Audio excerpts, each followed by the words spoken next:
Thank you very much, Mr. Chairman, and thank you for allowing me to participate in this subcommittee hearing.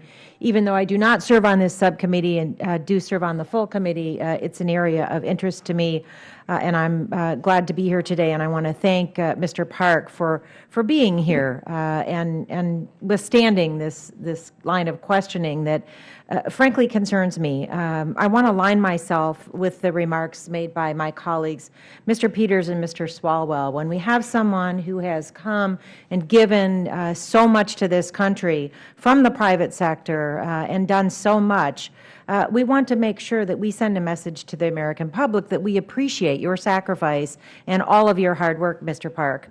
And I would imagine that when you said yes, when you were asked to come and serve your country, you never imagined that you would be sitting in a subcommittee hearing with what appears to be a game of gotcha about a whole series of emails. So I want to start by again saying thank you so much for your service. As someone who represents a district in Oregon with a lot of high-tech industry and innovation, I appreciate all you've been doing and understand that the drive for IT innovation to improve service delivery is something that we can all benefit from. So thank you for your expertise. Thank you, ma'am.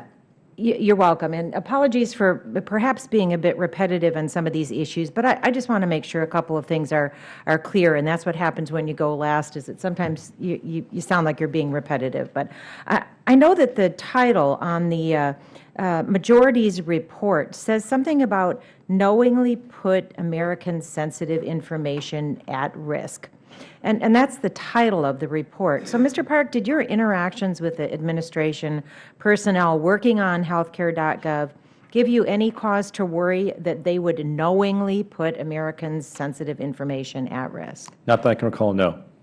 Thank you. And I understand that from the documents that were provided to us by the majority, what we've been looking at here is numerous emails that were exchanged with members of the administration and officials on the subject of Healthcare.gov.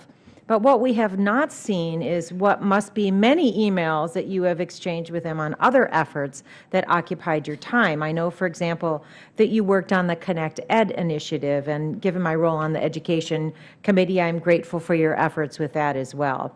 So we heard about a couple of other areas that you worked on, but I understand that you oversaw at least 15 initiatives, including Healthcare.gov. So would you care to tell us a little bit about a few of those others, just so that we can understand the breadth of what you were doing? Sure. And just to be specific, I think the 15 you're referring to, these are initiatives that I was either championing or co-championing. That didn't include Healthcare.gov. Advice and assistance to Healthcare.gov was something I classified into a chunk of my time that was set aside for reacting and helping on issues as they arose. But in terms of the 15 or so initiatives that I was directly helping to drive, as I described earlier, they included open data initiatives to help unlock the power of data inside the federal government by making it available in machine-readable form for the public, so that entrepreneurs and technologists could grab it and turn it into all kinds of incredible services and products and improvements in life and jobs, much as the National Weather Service's release of weather data has really powered all kinds of innovation in weather and jobs as a result. I championed a set of initiatives, as has been described, to do things like harness the power of private sector technologists and innovators to help fight the evil of human trafficking, rallying innovators to build tools that could help with that. Similarly, did the same thing to help improve American disaster recovery and response.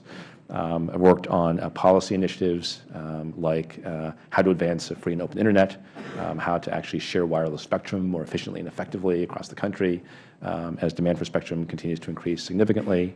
I was a co-founder of the Presidential Innovation Fellows Program that brings in amazing technologists from the private sector to work with the best technologists and change agents in government on all kinds of exciting initiatives like Blue Button and Green Button to help Americans get access to their own health data, their own electricity usage data, and more.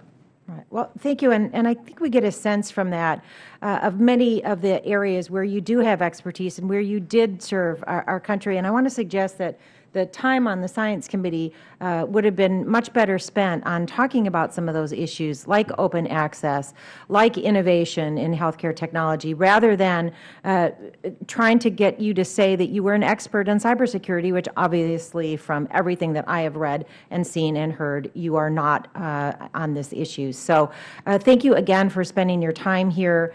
Thank you for your service. And I hope that we can have you come back sometime and talk about those areas that the public would really be interested in hearing about. That, to me, Mr. Chairman, would be a great use of Science Committee time. Thank you again, Mr. Park, for your service. Thank you, ma'am.